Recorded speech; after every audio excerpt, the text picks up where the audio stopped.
La deuxième rencontre trimestrielle entre la Cour suprême et les magistrats des juridictions de fond et des auxiliaires de justice s'est achevée la semaine dernière à Cotonou. Elle s'est tenue donc au tribunal.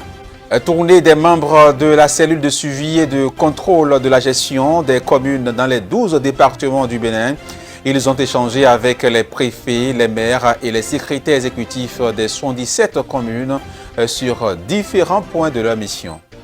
Et puis en interactualité, le secrétaire général de l'ONU, Antonio Guterres, est outré de la mort dimanche de 2 personnes lorsque des casques bleus ont ouvert le feu sur un poste frontalier avec l'Ouganda dans l'est troublé de la République démocratique du Congo, a indiqué donc un porte-parole. Reportage à suivre dans quelques instants. Mesdames, Messieurs, c'est un réel plaisir pour nous de vous retrouver au rendez-vous de l'information. Ce sont 2 ans d'indépendance, âge de maturité. Le gouvernement de la rupture l'a démontré à l'occasion de cette célébration. Cela peut donc s'observer de par les activités inscrites dans le cadre des festivités. Le peuple béninois satisfait de l'élément n'a pas manqué de dire son admiration des nouveautés tangibles du 62e anniversaire de l'indépendance du Bénin. Suivons les appréciations de quelques personnalités.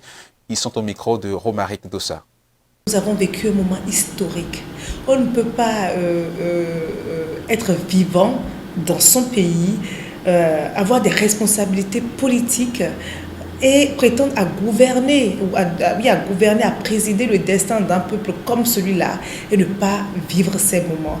Et c'est en cela que je salue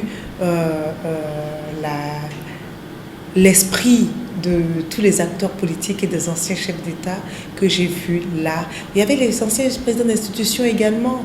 Donc tout le peuple béninois, toutes les forces vives étaient représentées pour célébrer ce 62e anniversaire, pour célébrer notre passé glorieux, pour célébrer le grand peuple que nous sommes, pour nous réarmer en force et en courage, en bravoure. La place de l'Amazone, je ne sais pas, dès qu'on a dévoilé, dès que un bout de cette statue a été dévoilée, vous avez vu l'engouement sur l'ensemble du territoire national. Et en réalité, ce cadre-là, je pense que c'est le véritable cadre de l'indépendance. Ça, c'est le cadre de l'indépendance. On l'appelle la place de l'Amazone parce que la statue, c'est la statue de l'Amazone. On pourrait également lui donner un deuxième nom, la place de l'indépendance, parce que le symbole est très très fort. Et donc forcément, à moment inédit, moment historique, cadre inédit, cadre historique. Nous dormions en fait, nous étions comme endormis. Mais il faut comprendre cela. Le colon est passé par là, il y a des choses qui sont restées gravées dans notre tête. Et comme vous l'avez dit, 62 ans, c'est une année exceptionnelle, c'est l'année de maturité. Ça peut s'apparenter à une année de maturité. Et qu'on ait un homme de vision qui nous réveille à cet instant précis, c'est extraordinaire. Cette place-là, les jardins de Mathieu sont l'endroit par excellence où désormais nous allons célébrer tous les enfants du Bénin qui sont tombés par amour pour leur pays. C'est l'endroit où nous allons les honorer désormais. Et c'est ça qui est juste en réalité. Donc ça aussi c'est inédit, ça aussi c'est l'histoire. Parce qu'il fallait le penser, il fallait y penser, il fallait dire stop, il faut que ce que nous étions en train de faire, que l'erreur que nous étions en train de commettre s'arrête enfin. Il fallait le faire. Et le simple fait de le faire 62 ans après est également historique. L'indépendance, en fait, c'est quelque chose qu'on construit à chaque instant, que chaque génération construit, en fait. L'indépendance, ce ne sont pas seulement les luttes qu'il y a eu en 1960 et qui ont permis de chasser, en tout cas, le retrait des envahisseurs, des colons. Ce n'est pas ça seulement l'indépendance. Il y a également l'indépendance économique, l'indépendance culturelle, l'indépendance cultuelle, l'indépendance sociologique, etc., etc. Et nous sommes en train de prendre l'indépendance autrement aujourd'hui. Et c'est ça qu'il faut souligner. C'est un tournant majeur dans l'histoire du Bénin. Admiration, joie et fierté se sont mélangées dans le rang de ceux qui ont assisté au défilé de ce lundi 1er août 2022. Ils déclarent dans l'ensemble être surpris de la bonne organisation de l'événement. Voici leur appréciation. Un défilé magnifique, impeccable. Vous voyez là-bas l'Amazone. Le chef de l'État, croyant peut-être représenter la femme béninoise dans sa dignité, mais moi je vais plus loin. Il vient de corriger une injustice royale. C'est un cadre qui est très bien aménagé, il y a du luxe, il y a du chic, et ça fait plaisir, ça donne la fierté d'être béninois. Il n'y a pas de mots. Franchement, je suis ému, moi qui suis habitué à des cérémonies du genre ailleurs, c'est extraordinaire. Majestueux, splendide, inédit, et pour le commenter, il faut vraiment qu'on dise beaucoup de choses. Mais mes premières pensées vont au chef de l'État, qui est, qu'on le veuille ou pas, le timonier, le leader derrière toute cette transformation de notre pays. Je lui souhaite une bonne santé, une excellente santé et une très très longue vie. Je crois que toutes les Béninoises et tous les Béninois, aussi bien ceux qui sont présents que ceux qui l'ont suivi à travers leur livre d'écran, autant qu'ils doivent avoir été heureux et surtout fiers des forces vives de ce pays. C'est normal. Ce que nous avons eu en 1960 n'est pas ce qu'on a eu en 72, c'est pas ce qu'on a eu en 90, en 95, en 2000. Et je crois que chaque président, chaque année, doit apporter les innovations qui conviennent. C'est ça la nature. Le Bénin renaît de ses cendres avec une vitalité incommensurable. Nous pensons que c'est un exemple qui va faire tâche d'huile. Une fierté et qui permet aujourd'hui au peuple béninois de regarder l'avenir avec beaucoup plus de sérénité. Le Bénin est victorieux, le Bénin est vaillant et nous réussirons toujours. Mais on a des raisons d'être fiers, de voir comment est-ce que tout le peuple réuni autour de son président montre et exhibe sa fierté sur cette place des Amazones. Donc c'était une très belle fête. J'étais très ému de voir ces filles danser. Ce que nous avons vu ici aujourd'hui est extraordinaire. Je suis simplement fier d'être béninois et fier d'avoir Patrice Talon comme président de la République. Nous avons magnifié la beauté, nous avons magnifié la dignité retrouvée. Et je suis très content que les choses se soient passées dans de si excellentes conditions. Dans un autre registre, la deuxième rencontre trimestrielle entre la Cour suprême et les magistrats des juridictions de fond et les auxiliaires de justice s'est achevée la semaine dernière. Elle s'est tenue au tribunal d'Aplaoué pendant 2 jours. Le point dans cet élément que je vous propose de suivre. Il s'agit d'une rencontre de routine à laquelle ces acteurs de la justice ont l'habitude de prendre part. C'est un cadre de mise à niveau et de renforcement de capacité pour ces magistrats. Il vise l'harmonisation de l'application du droit dans l'intérêt de mieux servir les justiciables. L'enjeu véritable de l'accompagnement pédagogique de la Cour suprême est de donner à chaque magistrat de la République et à chaque auxiliaire de justice les outils juridiques et judiciaires nécessaires à l'accomplissement de sa mission dans l'état de droit. Ainsi, à terme, il est à espérer que nous puissions réaliser l'ambition de bâtir une justice moderne, forte, efficace, crédible, performante, à même d'apporter à nos concitoyens la sécurité juridique et judiciaire que nous, gouvernants, appelons tous de nos vœux. Plusieurs sujets ont fait l'objet des discussions au cours de ces 2 jours. Parmi ceux-ci, la sécurité foncière et le contentieux fiscal. Le thème relatif au contentieux fiscal nous permettra de nous familiariser avec le contentieux administratif, nouvelles compétences dévolues aux juridictions du fond. Diverses décisions ont été prises lors de cette 10e rencontre trimestrielle. Elles feront l'objet de comptes rendus à adresser à l'endroit des magistrats qui n'étaient pas présents à Aplaoué. Tournée des membres de la cellule de suivi et de contrôle de la gestion des communes dans les 12 départements du Bénin.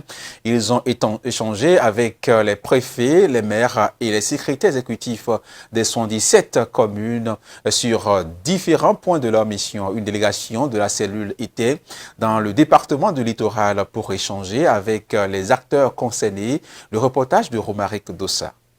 Ces hommes et femmes réunis dans cette salle à Cotonou sont tous acteurs du secteur de la décentralisation. À cette assise, il était question d'échanger avec les autorités préfectorales sur la mise en œuvre de la réforme structurelle du secteur de la décentralisation. Un exercice qui s'impose dans le cadre d'une gouvernance prévoyante.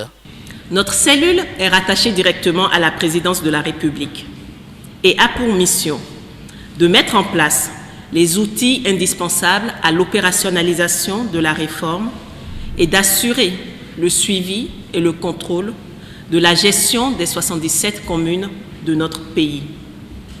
Il nous est apparu indispensable, à nous, les membres de la cellule, de nous présenter à vous, les principaux acteurs préfectoraux et communaux, et de présenter également l'organisation opérationnelle de la cellule. Monsieur le préfet du littoral, monsieur le secrétaire exécutif de la commune de Cotonou, après la présentation de la cellule de suivi et de contrôle de la gestion des communes, nous aimerions, si vous l'acceptez, échanger avec vous sur les enjeux capitaux pour la commune de Cotonou, de la mobilisation des ressources en général et plus particulièrement des ressources non fiscales. Et enfin, notre séance d'échange se terminera par le rappel du rôle et des attributions des principaux organes politiques, administratifs et techniques issus de la réforme structurelle du secteur de la décentralisation. L'initiative est la bienvenue, selon le préfet Orunla, qui salue une fois encore les réformes engagées par le gouvernement Talon dans ce domaine.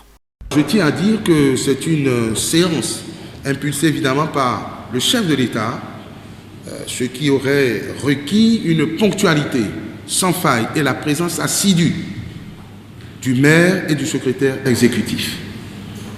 Je ne veux trahir personne, mais il y a des moments où on a quand même besoin de porter haut et fort certaines récriminations quand on sait que le maire de la ville de Cotonou est le président des maires et qu'il a été partie prenante dans la réforme que nous avons appelée de nos voeux.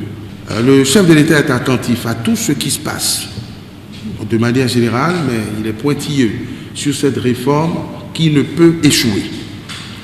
Il a connaissance de quelques difficultés de démarrage et donc ce sera l'occasion, on vous le dira, d'une meilleure manière de remonter les problèmes. Il faut rappeler que l'instauration de cette cellule de suivi et de contrôle de la gestion des communes s'inscrit dans le cadre de la mise en œuvre de la réforme structurelle du secteur de la décentralisation au Bénin. Sa mission est donc de rendre plus transparente la gestion des fonds dans les communes. Et puis à présent, en interactualité, le secrétaire général de l'ONU, Antonio Guterres, est outré de la mort dimanche de 2 personnes lorsque les casques bleus ont ouvert le feu sur un poste frontalier avec l'Ouganda dans l'est troublé de la République démocratique du Congo, a indiqué un porte-parole. Guterres a souligné avec la plus grande fermeté le besoin d'établir la responsabilité des événements. Le porte-parole du secrétaire général de l'ONU a confirmé ce lundi qu'Antonio Guterres s'était entretenu avec le président de la RDC, Félix Tshisekedi, au lendemain du meurtre d'au moins 3 personnes par des soldats de l'ONU à la frontière avec l'Ouganda, au poste frontalier de Kasindi à Beni. Le secrétaire général a transmis ses condoléances et a également présenté ses excuses pour l'incident qui a impliqué des soldats de la paix de l'ONU à la frontière entre la RDC et l'Ouganda. Le secrétaire général a déclaré que les Nations Unies sont totalement engagées en faveur de la paix et pour une coordination et une collaboration avec les forces armées congolaises afin de résoudre la situation et d'apporter la stabilité dans l'est de la RDC.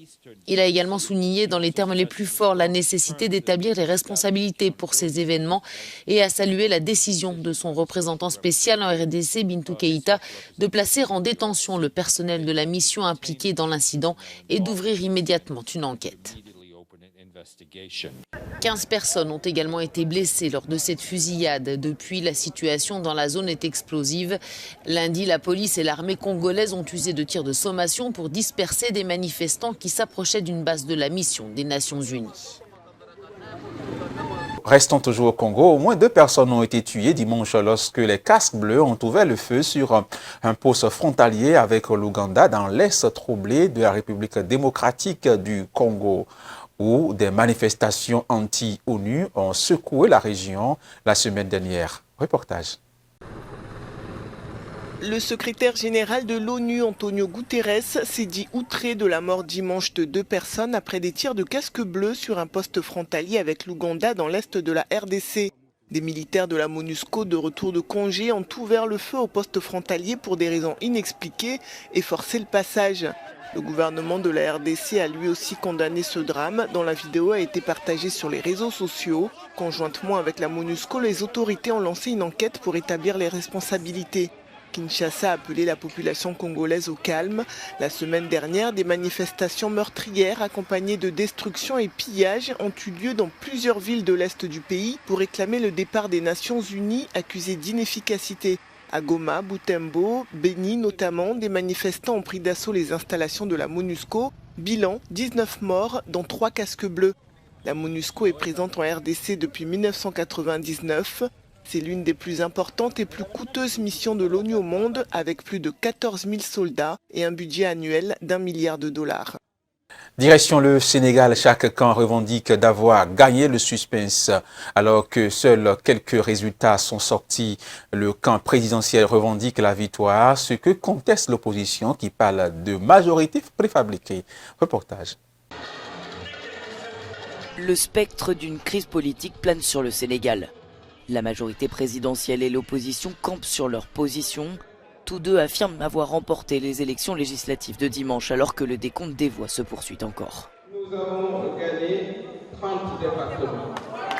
Pour rappel, le pays compte 46 départements. Donc je crois que cela est très clair. Nous avons gagné l'Afrique du Nord. Nous avons gagné l'Afrique de l'Ouest. Nous avons gagné l'Afrique centrale. Du centre. Ceci nous donne incontestablement une majorité. Un succès contesté du côté de l'alliance de l'opposition Yewi Walou qui dénonce un vulgaire mensonge et une majorité préfabriquée. Selon eux, une cohabitation est inévitable. Le président Macky Sall avec sa coalition sont battus. C'est inédit au Sénégal. Et la cohabitation politique, ce n'est pas une honte. C'est de la politique. Il faut qu'ils soient des démocrates. Le Sénégal doit expérimenter l'ensemble des systèmes politiques. Puisqu'ils sont dans un système démocratique évolutif, il faut qu'ils acceptent les règles du jeu. Ces élections, à un seul tour, visent à renouveler pour 5 ans les 165 sièges du Parlement monocaméral, pour l'instant largement contrôlés par la liste présidentielle Benno Bokk Yakaar. En cas de victoire de l'opposition, une première dans l'histoire du pays, la cohabitation mettrait fin aux ambitions présumées du président Macky Sall de briguer un 3e mandat à la tête du pays. Un dernier test pour lui donc, avant la présidentielle prévue en février 2024. Les résultats globaux provisoires des législatives seront donnés au plus tard ce vendredi. L'Ukraine a repris ce lundi ses exploitations de céréales pour la première fois depuis le début de l'invasion russe il y a 6 mois. Le navire Razoni a quitté le port d'Odessa à destination de celui de Tripoli au Liban. Il est attendu donc ce 2 août à l'Istanbul. Il continuera donc sa route vers la destination à la suite des inspections qui seront menées à Istanbul. Reportage. L'Ukraine a repris lundi ses exportations de céréales pour la première fois depuis le début de l'invasion russe, avec le départ d'un premier bateau du port d'Odessa sur la mer Noire, chargé de plus de 25 000 tonnes de maïs. Un soulagement pour de nombreux pays touchés par la crise russo-ukrainienne, particulièrement les pays africains ultra-dépendants de la production des 2 pays. Ce dont nous avons été témoins aujourd'hui à Odessa est une étape très importante qui doit apporter la stabilité et l'aide indispensable à la sécurité alimentaire mondiale. Ce doit être le premier d'une longue série de départs de navires commerciaux. L'accord trouvé sur l'exportation des céréales depuis la mer Noire doit permettre de transporter des volumes importants à partir des 3 principaux ports ukrainiens. L'accord sur l'exportation sans entrave des excédents de la production alimentaire et des engrais russes vers les marchés mondiaux va également contribuer à la lutte contre la crise alimentaire mondiale. Garantir que les céréales, les engrais et les autres produits alimentaires seront disponibles à des prix raisonnables pour les pays en développement est un impératif humanitaire. Les populations au bord de la famine ont besoin que ces accords fonctionnent pour survivre. Le Razoni Kiba, pavillon de la Sierra Leone, fait escale ce mardi à Istanbul en Turquie. Il reprendra ensuite sa route vers le Liban et Tripoli. Météo France prévoit un très fort danger d'incendie et place 5 départements sous vigilance orange. La température pourrait monter jusqu'à 39 degrés Celsius dans le sud de la France mardi, selon l'organisme de prévention qui craint de nouveaux départs de feu. En France, le Conseil scientifique tire sa révérence. Il avait été créé en mars 2020 pour conseiller l'exécutif face à la pandémie de Covid-19. Dans un entretien au journal Le Parisien, son président Jean-François Delfraissy a confessé qu'il n'aurait jamais cru que la crise du Covid durerait aussi longtemps. Il part également avec 2 regrets, celui d'avoir été trop rigide avec les maisons de retraite, laissant des personnes âgées mourir d'ennui et de solitude. Son second regret est de n'avoir pas pris les décisions avec les citoyens, une critique récurrente pendant la crise. Ce conseil est remplacé par un comité de veille et d'anticipation, englobant les risques d'infection chez l'homme, l'animal, mais également la pollution et le changement climatique. Composé de 19 membres nommés pour 2 ans renouvelables une fois, ce conseil émettra des recommandations en cas de menaces sanitaires. Il sera présidé par une personnalité qualifiée désignée par les ministres de la Santé et de la Recherche et aura en son sein un représentant des patients ainsi qu'un représentant des citoyens. Et c'est tout pour ce 19h30 sur Speedline Télévision. Mesdames, Messieurs, merci de l'avoir suivi. Restez fidèles à nos programmes. Portez-vous bien, prenez soin de vous, des autres également, et que Dieu nous garde.